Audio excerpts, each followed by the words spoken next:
All right, hello once again, Jeff Scott, formerly of Rankin Technical College and as part of my YouTube channel. JPS Teaches Programming, JPS-Jeff Teaches Programming, and the YouTube playlist on there, Jeff Teaches Programming-Python. I've been going through a series of both non-object-oriented and object-oriented Python examples, and I think what I'm going to do before I finish up the object-oriented section is to go through a few articles that I found recently on medium.com. The first one, object-oriented programming concept, probably should be concepts, but that's okay, in Python. Second, in-depth guide to Python object-oriented programming. And third, 9 things I regret not knowing earlier about Python classes. So, I'll try to keep this fairly short, but I believe, at least, that this is going to be all lecture. We might look at some code, but I'm not planning on writing any code. Could that change? Of course it could. Now, when I get done with this, I'm going to write 2 versions of a bank application in Python.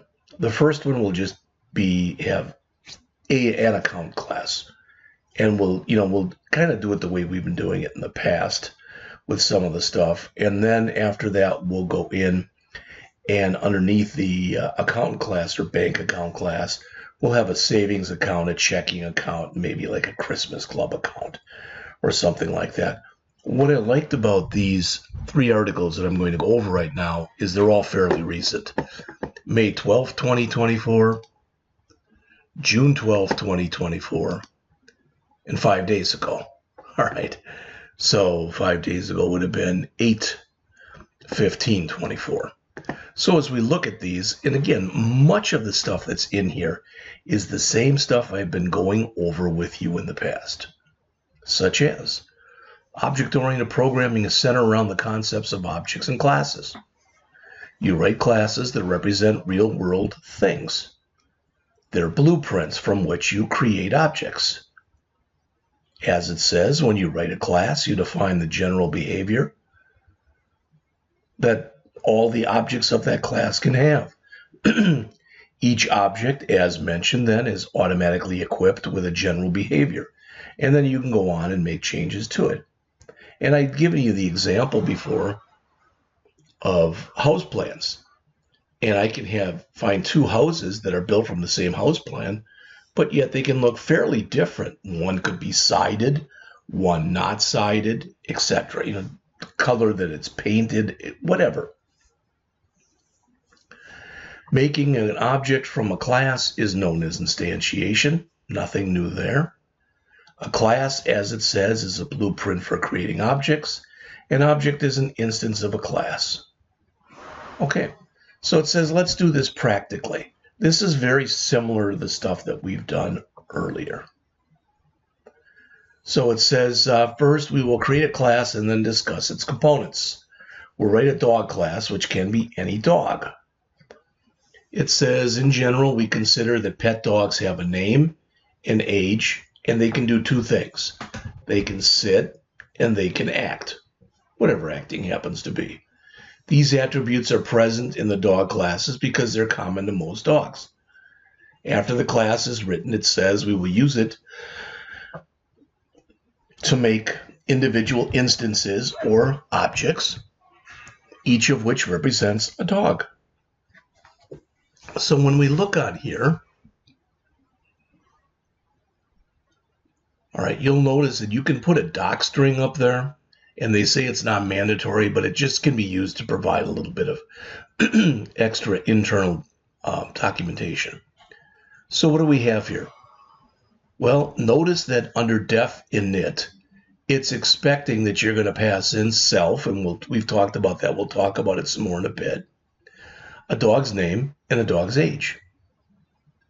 All right, and we set those to what we passed in inside of init, which again is basically our constructor. Then we've got sit that says the name of the dog is now sitting, and act that says the name of the dog is now acting. So I could create multiple different dogs. They could each have probably different names, ages, etc. I could add something in here like breed. And then we can have different breeds of dogs, as an example. It says, now a dog class is created. Name and age are the attributes. Sit and act are the behaviors, also known as the methods. Each object or instance, so each dog object can access these attributes and behaviors. It says, let's understand the differences between attributes and functions or behaviors. Attributes are pieces of data associated with a class. So for instance, if I made a person class, as an example, I might have things in there like height, weight, eye color, hair color, gender, all right? As it says, they're pieces of data associated with a class. Functions perform something. Remember that a function inside of a class is known as a method. So for instance, with a human being, I could say they could eat, they could drink, they could sleep, and I could come up with a lot of other things. All right. It says, now the init method. A class in Python can have a special method known as a constructor. The name of it is underscore underscore init underscore underscore. Notice, as mentioned here, this constructor is called whenever an object is created.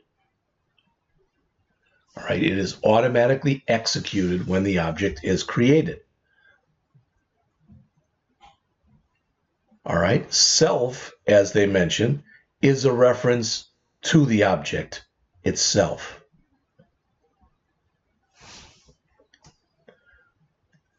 So in the dog example, they passed in self, they passed in name, they passed in age.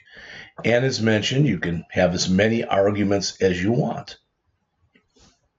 All right, methods versus functions. Again, the functions written inside of a class are known as methods. That's it. Here they're making an instance or two instances of a class. So you'll notice it's the name of the instance, dog1, or in the second case, dog2. Then we're telling it to instantiate or create a new dog. In the first case, you're passing in for a name Tom and for an age 6.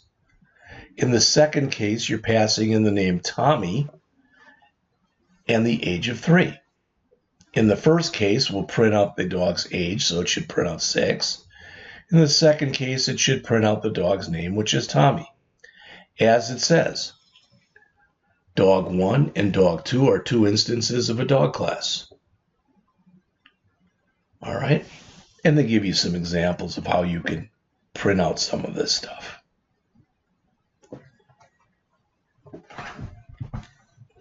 So this is how basically you're referring to the attributes, and here's how you can call the methods. All right, nothing really new there. Again, this is meant to be more review as we go into the last couple things that we're going to do with object orientation.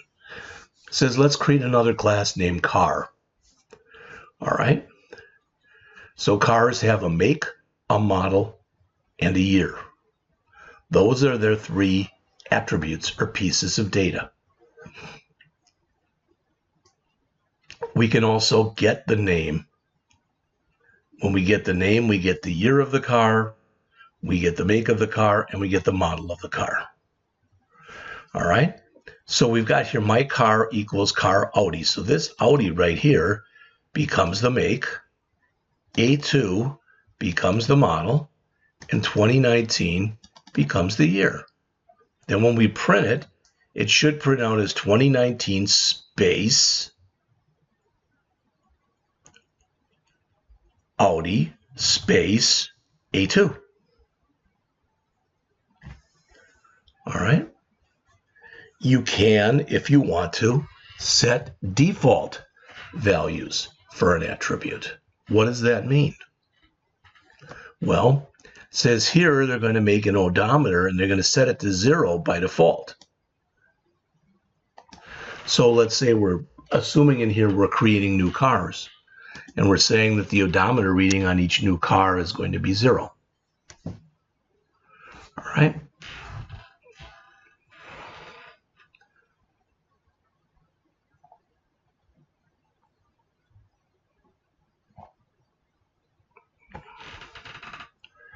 instead of updating values directly like they show in here, where they say my car.odometer reading equal 23, which would work. It says that instead, you're better off updating things using methods. It's a more standardized way of doing things. So they create a thing called update odometer, where you can put in a new amount. All right. Incrementing an attribute's value through a method.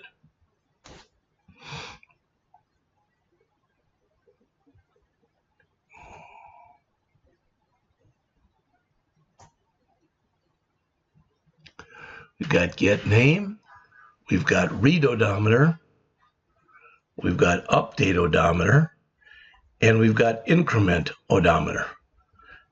All right, so if we create it here from what we did earlier, it should have no miles on it. But then if we increment it and then call read odometer, it should now say this car has 38 miles on it. All right, it says now let's know about the main properties of object-oriented programming. Again, we've talked about these. Encapsulation, inheritance, polymorphism, and abstraction. And as mentioned there, encapsulation ensures that the state of the object is hidden from the outside world. It says we can achieve this by using private attributes and methods. So anytime you come in and you do it like this, these are now private. What's the advantage of making something private? The advantage of making something private is it can only be changed within the class itself. If you don't do that, and I haven't been, and you make it public, any class can change it. Okay? So you're achieving more control when you use encapsulation. And as I've mentioned in previous lectures, we very much live our lives in an encapsulated way. Again, taking something as simple as I get up in the morning, I go into the bathroom, put toothpaste on my toothbrush and turn the water on. I'm not sure exactly what's happening behind the scenes to have that water flow out of my sink. That's encapsulated or hidden from me. That's the implementation. I only see the interface, which is the water coming out of the sink. As it says, when you use that double underscore like they showed there, Python keeps these private attributes hidden from the outside world. All right. Next, we have inheritance. We've started looking at this in the last example that I did. All right, I created, if you remember, I created an employee type, which was the base class or the super class. Then I created 4 subclasses or child classes. So I had employee, and then I had, or I should have probably called it worker, but that's fine, employee. Then I had hourly worker, and I had piece worker, and I had, what else did I have? Salaried worker, and I had commissioned worker.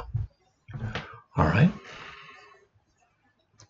Now they mention here that there's 4 levels of inheritance. The first and the one we've been dealing with has been single level inheritance.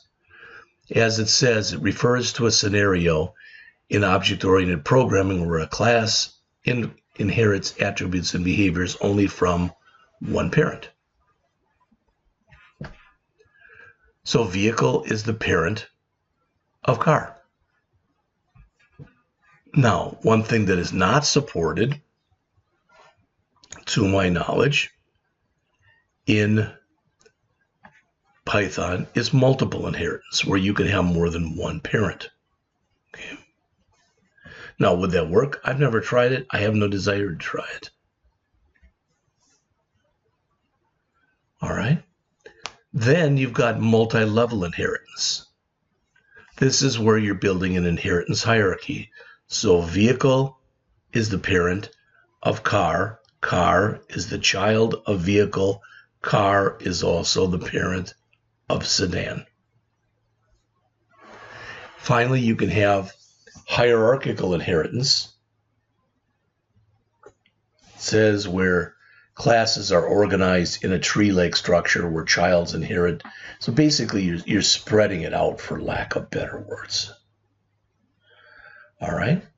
Next, we have polymorphism. I've mentioned that to you before, and I said that it's a Greek term that means many forms. As it says, it allows objects to be treated as instances of their superclass. And I gave you examples such as creating a speak method inside of an animal class and not putting any code in it or putting pass in it or whatever. And then let's say creating a dog and a cat, and let's say a horse, those three animal classes that are child classes of animal. Then they could override the speak so that a dog could bark, a cat could purr or meow, and a horse could neigh, whinny, whatever you want to say. So method overriding, as mentioned right there, occurs when a subclass provides a specific implementation of a method. And it's kind of what they're doing right here. Dog barks, cat meows. Now that is overriding, when you're overriding something that's been passed in. There's also something that's called overloading. And with a calculator right there, it's got an excellent example. All right, there's two methods called add, but what you'll notice is that the first method requires three parameters, self, A, and B, and the second one requires four parameters, self, A, B, and C. All right, so the second example has one more parameter. What you see in the parentheses there basically is what's known as the method or function signature. So this will handle adding two numbers together. This will handle adding three numbers together. But they're both the add, whether I'm adding two things or three things.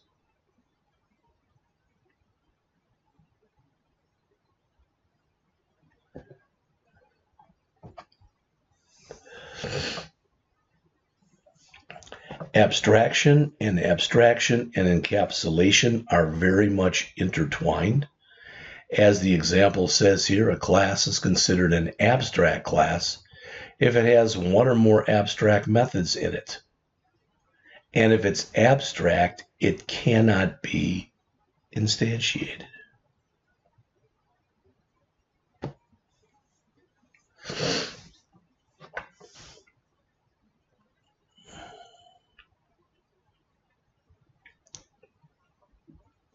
Now notice you can add there at abstract method. I guess I maybe should have done that. I'll go back and look at it later, but we'll see. And that's it for this one.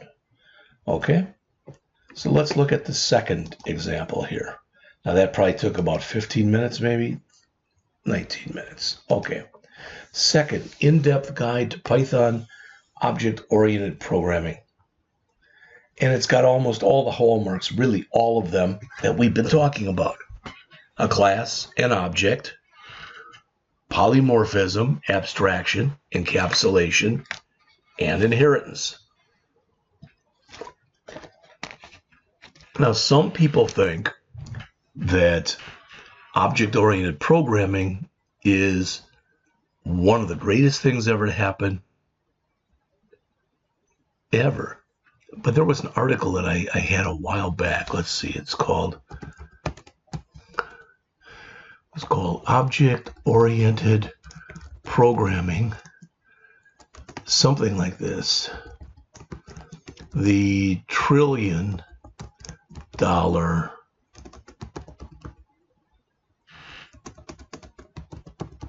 mistake or something like that, or disaster, something like that. Object-oriented programming. the $1 trillion disaster. Now, it's about 5 years old, but they're going to come in here and rip on object-oriented programming. All right? So it just depends, for lack of better words. All right? I'm not going to say that object-oriented programming is the best thing ever, but it can really, when you go and create an object-oriented structure, it can result in a lot of code reuse, and it can save a company money, which are, two things that are really helpful. Now, I am out of, as you probably know, close to St. Louis, Missouri. All right. And one of the things that's big out here is Enterprise Rent-A-Car. Now, I'm going to ask you to just suspend, because I'm making this up, but let's just pretend for a moment. All right. We're going to pretend that Enterprise Rent-A-Car decided that the way that they rent cars, they wanted to totally change it. And they see this guy named Jeff Scott who's got these videos online, and they go, you know what, we want him to do it. So I go in and I design for them a brand new way for them to do their rental of cars. Okay? And everything's working fine. Now, somebody from Enterprise, they rent a car. No, let's just say they work at Enterprise. Now let's suppose that they're going on vacation. They go to a hotel, and they happen to talk to the person at the hotel, and they mention that they work at Enterprise, and they've got a brand new system for, basically for renting out cars, etc. And the person at the hotel says, geez, that sounds like something we could use. They'd have to be tweaked because we'd be renting out rooms instead of cars, but the ideas would be the same. Well, that's an example then of code reuse. All right? Which, again, can save a company a lot of money. All right. So when they talk about object-oriented programming, like you can see right here, promotes reusability. That's always number one. Scalability and efficiency. Python, as it says, supports the major object-oriented hallmarks that we've already talked about: encapsulation, abstraction, inheritance, and polymorphism. All right? I don't think we have to spend a lot of time on this because this is what we just went over previously. All right? But let's quickly go over it. Again, object-oriented programming is a programming paradigm. It's a shift in thinking. As it says, it uses objects and classes to structure or set up software. Objects are instances of classes. Classes are blueprints for creating objects. Now, prior to when we got in here and started to talk about object-oriented programming, everything we did was procedural. So as it says, procedural programming focuses on functions and procedures, while object-oriented programming organizes code into objects and classes. So these are things we just finished talking about. Encapsulation, as it says, hides the internal state and only exposes the necessary components.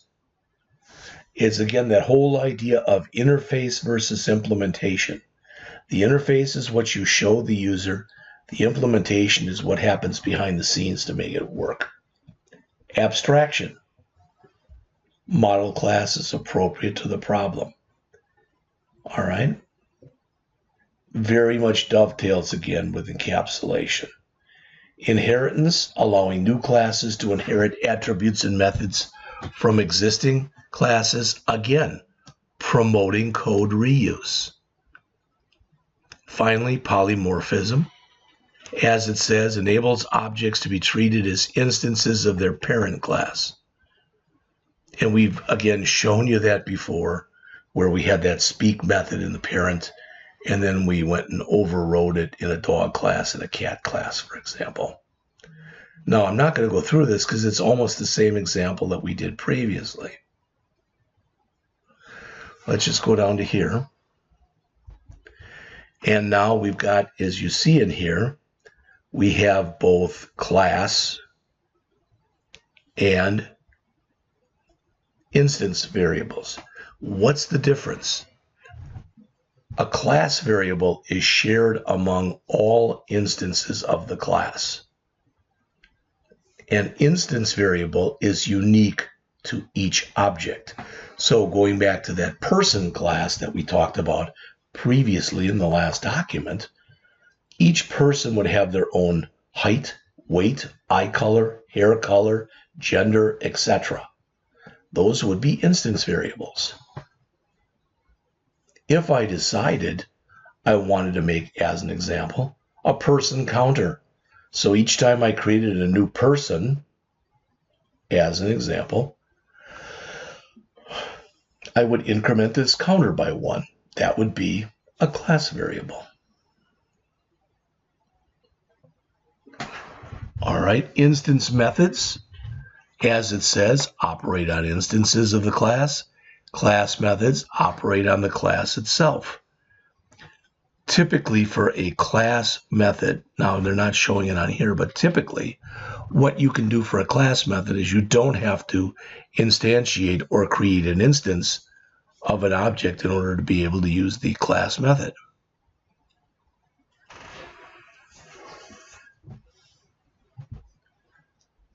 Static methods, it says, do not operate on a class or an instance. Haven't really dealt much with them at all. All right, inheritance. As it says, inheritance allows a class to inherit attributes and methods from another class. So here, electric car would be a child of car. Overriding, I gave the example that typically, man with big nose marries woman with big nose, has child typically will have big nose. It's not like the child could sit there and just take that nose off and put on a different one. But you can do that in overriding. Super. Super allows a class to call methods of its superclass, so of its parent. All right, so this super here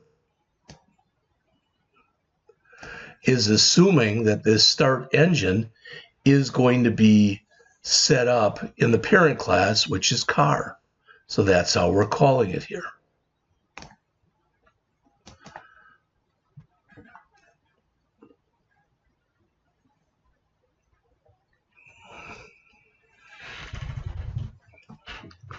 All right, we've hit on polymorphism already.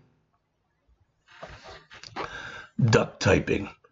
As it says, duck typing is a concept where a type of object is determined by its behavior and not by its class. I haven't dealt with that at all myself. All right. Encapsulation, again, restricts direct access. So by putting these underscores here and here, we're making engine status, all right, is private. Can only be changed within the class itself.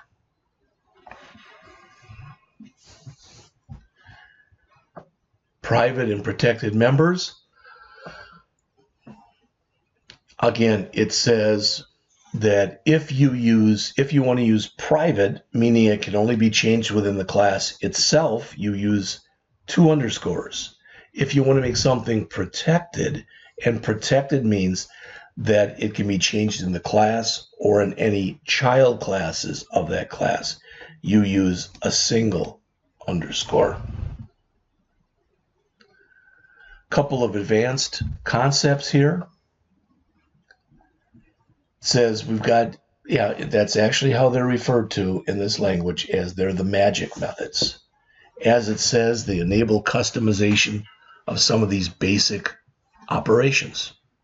Init is an example of one. String, basically, if you don't use string, so if I come in here and create a car, and then I basically do a print of the car, I'm going to get a number. And that number could have letters and numbers in it, but that number is basically the address and memory of where the object lives. So this allows us to overwrite the natural string method that would come with an object to put in anything we want to put in there. All right. Overloading we've talked about already. Abstract classes and interfaces. As it says, abstract classes provide a blueprint for other classes. The difference is with an abstract class, they cannot be instantiated. Composition versus inheritance, rather. Composition, as it says, involves building classes using other classes as components. Inheritance, you create a class as a type of another class. Some best practices. As it says, there are common design patterns that you can use, and this doesn't just fall with OOP, but you can use singleton, factory, and observer and other things as well. Why would you want to do that?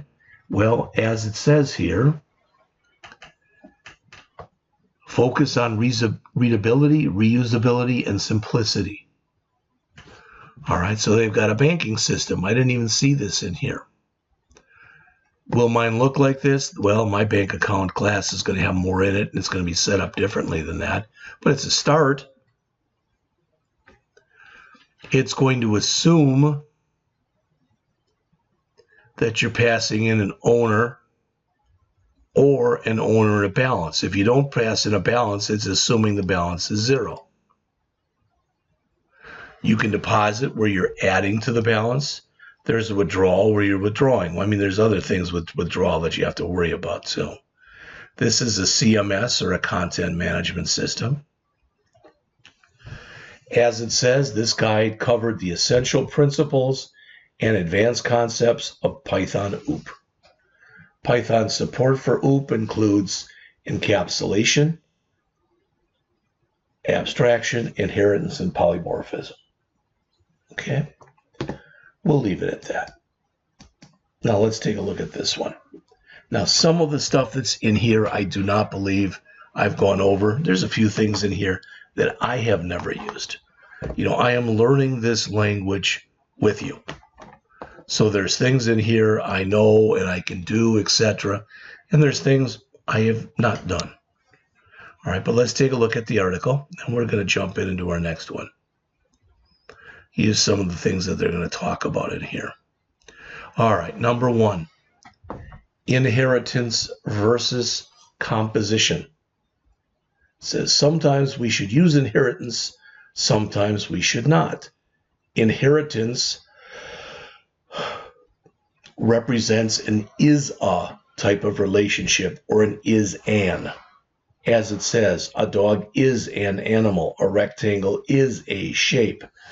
What I'll do later is I will have, as an example, a savings account is a bank account, a checking account is a bank account, etc.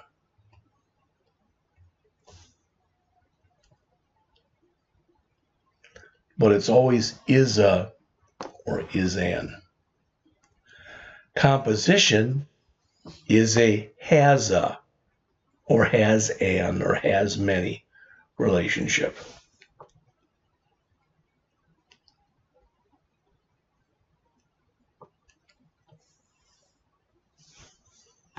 So for instance, a dog has an owner, a car has an engine. Okay. It says when you use composition, no inheritance happens. Rather, a dog object will contain an owner object, and a car object will contain an engine object. And when you think of a car object, as an example, it could contain a whole boatload of stuff. Engine object, door objects, tire objects, etc. It says be careful when deciding between inheritance and composition. Making the wrong move could mean trouble on your project on the way down the line. Number 2, super. As mentioned, super, when used inside of a class, lets us access the parents method or methods. It says a square is simply a rectangle where the length equals the width. So we can make a square inherit from rectangles. So in other words, a square is a rectangle. Now rectangle is the parent and square is the child. So there's the rectangle class.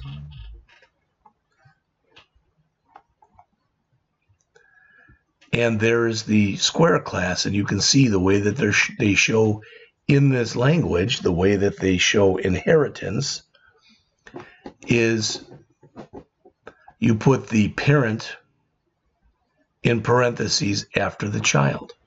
Now, in some languages, the way that this is done is they use a colon as an example.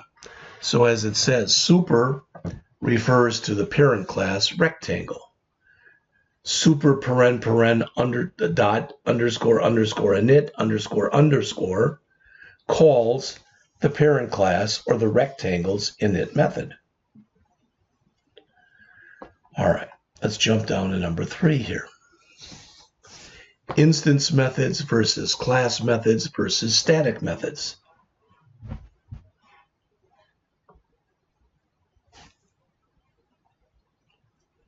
As mentioned here, instance methods belong to the instance of the class or to each object. Each object has its own copy.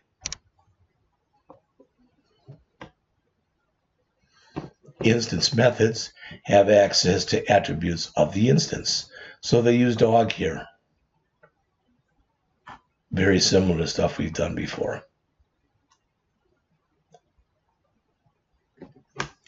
On the other hand, class methods belong to the class, not the instance of the class. So they're shared by each method.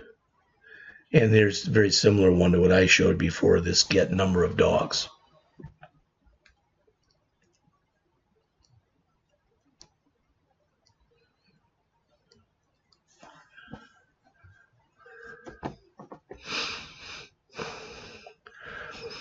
Static methods belong to the class. They have access to no attributes. They do not take in, as it says, their self. So here it is. They are defined with an @static method. All right. Data class. And again, some of these articles are bleeding into one another. I understand that. And the goal here is to just give you some context. And hopefully it's making a little bit more sense, and it will as we go into our next example. Okay. All right. Data classes. How we create a simple dog class with attributes. If we want to do the same thing with a data class, we can do it like this. So notice here, this is kind of more the standard way of doing it, but we can do it this way too. All right, it's almost kind of a clash between Python or showing an example of a language like Java. Not exactly, but similar. The dict attribute, __dict__. As it says, we can use it to inspect the attributes. Those attributes are self, name, and age.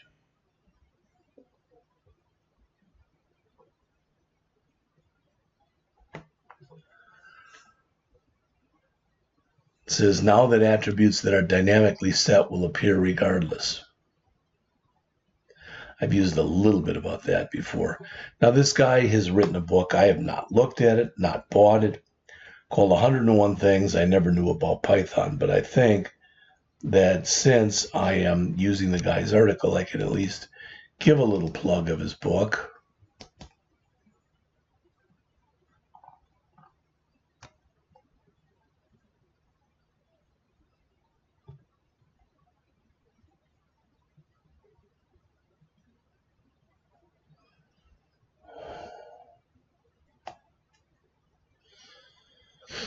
All right.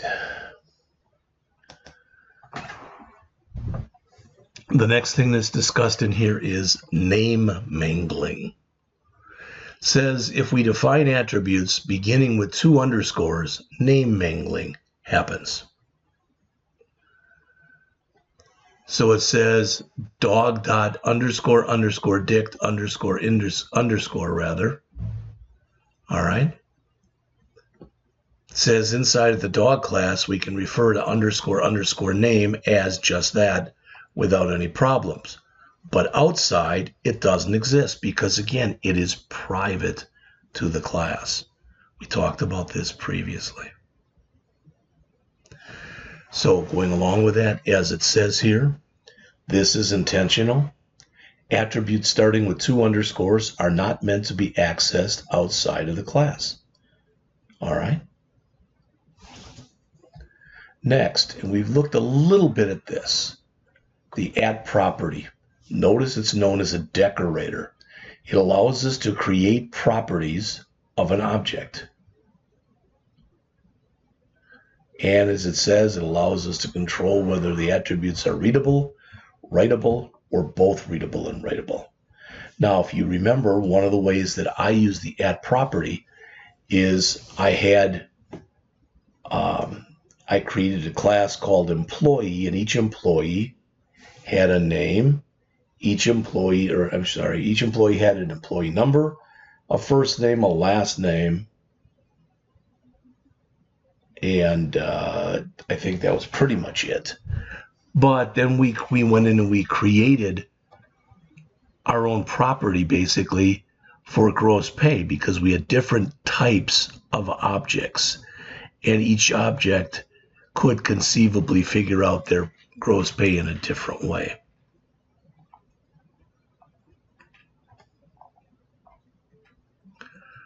All right, number 8, defining classes using type. Rather than creating classes, quote, normally, unquote, using the class keyword, we can create them dynamically using type. So, it says here, to do this, we need to pass in type. All right. Name representing the name of the class. Basis is a tuple of parent classes that the class inherits from. And dict is a dictionary containing all the methods of the class. So it says this is how we would normally do it. All right, we would pass in a name.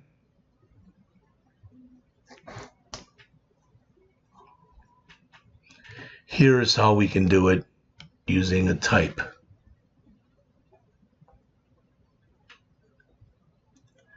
It says this is useful when we want to dynamically create classes without using the class keyword. Okay. Finally, the last thing that's in here is this slots attribute, which I have never used. As it says, it allows us to define which attributes are allowed to be set on our object. It says, in the following example, only name and age can be set on dog objects. If we attempt to set any other attributes, such as gender, we'll get an error. And they show where you get the error right here. It says this is useful if you want to strictly limit the attributes of the class to ensure everything's set up the way you want it set up. And that's pretty much it. So again, I'm going to come back in just a couple minutes and I'm going to write an object-oriented program for a banking application. It's just going to have a bank account class in it. And it'll look similar to some of the stuff we've done earlier. I'll be back with that shortly. Thanks.